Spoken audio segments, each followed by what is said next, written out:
Hare Krishna, welcome to moms miracle. मेरे subscriber सोच रहे होंगे कि बहुत दिन से मेरी वीडियो की नोटिफिकेशन नहीं आ रही है, तो मैं आपको बता दूं बहुत दिन से मैं वीडियो नहीं अपलोड कर पा रही हूँ। लेकिन अब आपको कोई शिकायत का मौका नहीं दूंगी, मैं डेली अपनी वीडियोस डालूंगी। और जिन्होंने अभी तक मेरे चैनल को सब्सक्राइब नहीं किया है वो प्लीज़ मेरे चैनल को सब्सक्राइब कर दीजिए, जिससे कि अपकमिंग वीडियोज़ की नोटिफिकेशन आपको मिल जाए। तो आज मैं बात करूँगी एक वर्किंग वुमेन के बारे में, क्योंकि जो वर्किंग वुमेन होती है हमेशा उनका एक वो होता है कि वो अपने बच्चों के साथ अच्छे से कम्युनिकेट नहीं कर पा रही, बच्चों के साथ अपना बॉन्ड नहीं बना पा रही हैं, वो एडजस्टमेंट नहीं कर पा रही हैं। कई मदर्स को इस वजह से भी अपनी जॉब स्किप करनी पड़ती है कि वो बच्चों के साथ अच्छे से नहीं रह पा रही हैं, बच्चों के साथ अच्छा बॉन्ड नहीं बन रहा है उनका, बच्चे उनकी बात नहीं सुन रहे हैं, बच्चे उन्हें अच्छे से बात नहीं कर रहे हैं, बच्चे उस तरह से उन्हें प्यार नहीं करते हैं जिस तरह से पहले करते थे। तो इन सब का सॉल्यूशन मैं आपके लिए लाई हूँ आज, कुछ ऐसे टिप्स लाई हूँ जिससे आप और आपके बच्चों की प्रॉब्लम सॉल्व होगी। तो बात करते हैं। सबसे पहले आप एक वर्किंग वुमन हैं, ये बहुत अच्छी बात है। तो आपको अपना माइंड थोड़ा सा स्टेबल करना होगा, अपने माइंड को अच्छे से, कोई टेंशन नहीं लेनी है। आप अपना एक अच्छे से शेड्यूल बनाइए, अपना टाइम टेबल बनाइए।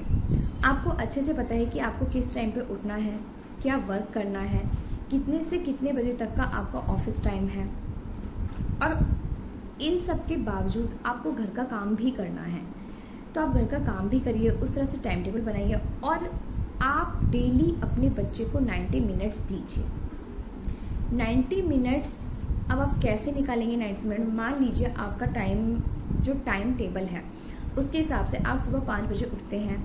5 बजे उठने के बाद आप घर का काम वगैरह करते हैं, उसके बाद आपका 9 बजे से 9 या 8 बजे से आपका ऑफिस टाइम शुरू हो जाता है। उसके बाद आप शाम को आते हैं, आप समझ लीजिए आप 8 o'clock मतलब 7 o'clock तक आप आते हैं, 7 या 8 समझ लीजिए। उसके बाद आपको घर पे आके घर का काम करना होता है, खाना बनाना होता है, तो उसमें आप समझ लीजिए आपको 9 साढ़े 9 बज गए। उसके बाद आपको 1 घंटा बच्चों के लिए निकालना है। अब आप अलग से वो 1 घंटा नहीं निकाल सकते, अगर आप निकाल सकते हैं, किसी किसी का वर्किंग टाइम थोड़ा कम होता है तो आप निकालिए, लेकिन अगर आप अलग से नहीं निकाल सकते हैं तो बहुत बेस्ट टाइम होता है डिनर टाइम, जो हम बच्चों के साथ स्पेंड कर सकते हैं। डिनर टाइम एक ऐसा टाइम होता है जो हमें फैमिली टाइम दें, और जिसके थ्रू आपके बच्चों के साथ रिलेशन अच्छे होंगे, बच्चों से आप अच्छे से कम्युनिकेट कर पाएंगे, आपका एक बच्चों के साथ बॉन्ड बनेगा।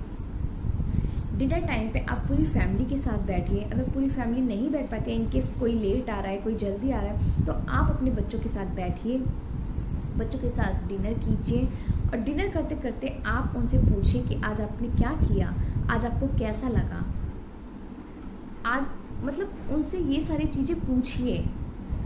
उन्हें ऐसा फील करवाइए कि नहीं, मम्मा उनकी पूरी केयर करती है, मम्मा उनके साथ है। पूरी अटेंशन आप बच्चे को दीजिए।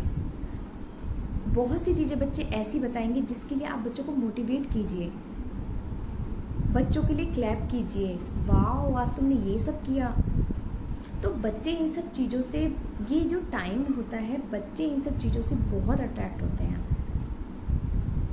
और यही टाइम ऐसा होता है जब अगर आप बच्चे को देते हैं तो आगे जाके बच्चे अपनी फैमिली की वैल्यू समझते हैं। ये जो फैमिली टाइम होता है ना, हम कहते हैं ना जब बच्चे बड़े हो जाते हैं कि वो अब उन्हें फैमिली के साथ नहीं पसंद है ज़्यादा, उन्हें फ्रेंड्स के साथ ज़्यादा पसंद है। तो ये टाइम अगर आप बच्चों को देंगे तो आप खुद देखेंगे कि आगे चल के बच्चे फैमिली को इतनी इम्पोर्टेंस देंगे। तो मेरा बस यही कहना है कि आप, और ऑफिस का काम जो है, ऑफिस का जो टेंशन है वो आप ऑफिस में ही रहने दीजिए। घर पे आके आप ऑफिस की चीज़ों को मत लाइए, क्योंकि वो जब मिसमैच होता है ना तो स्ट्रेस बढ़ता है, जिसकी वजह से हम बच्चों से अच्छे से कम्युनिकेट नहीं कर पाते, हमारा गुस्सा बच्चों पर निकलता है, बच्चे कुछ बोलते हैं तो हम उन पे चिल्लाते हैं। तो इसीलिए अपनी प्रोफेशनल और पर्सनल लाइफ को अलग कीजिए। जो आप वर्क आप करके आ रहे हैं वो टेंशन, वो चीज़ें आप वहीं छोड़ दीजिए, जिससे कि बच्चे भी ये ना सोचें कि मेरी मम्मा जब से जॉब करने लगी है तो चेंज हो गई है। ये मेरा खुद का एक्सपीरियंस था जो मैंने आपके साथ शेयर किया। मैं भी जॉब कर रही थी तो मेरे साथ भी बहुत सी सिचुएशन ऐसी हुई जिसकी वजह से बहुत प्रॉब्लम्स आई, लेकिन इसीलिए मैं आपके साथ शेयर कर रही हूँ कि आप ये चीज़ समझिए। एक टाइम टेबल्स अगर आप सेट करेंगे ना, तो आपके माइंड में वो सेट रहेगा कि मुझे इस टाइम पे ये करना है और मुझे इतना टाइम बच्चों को देना है। और ये लेकिन कुछ दिन करने से नहीं होगा। कोई भी चीज़ आप कंटिन्यूसली करेंगे तो आपको भी इंटरेस्ट आएगा उसमें, बच्चों को भी इंटरेस्ट आएगा और आप ये चीज़ें इंजॉय करेंगे। तो अगर मेरी जानकारी थोड़ी भी अच्छी लगी हो तो प्लीज़ लाइक जरूर कीजिए एंड ज़रूर शेयर कीजिए।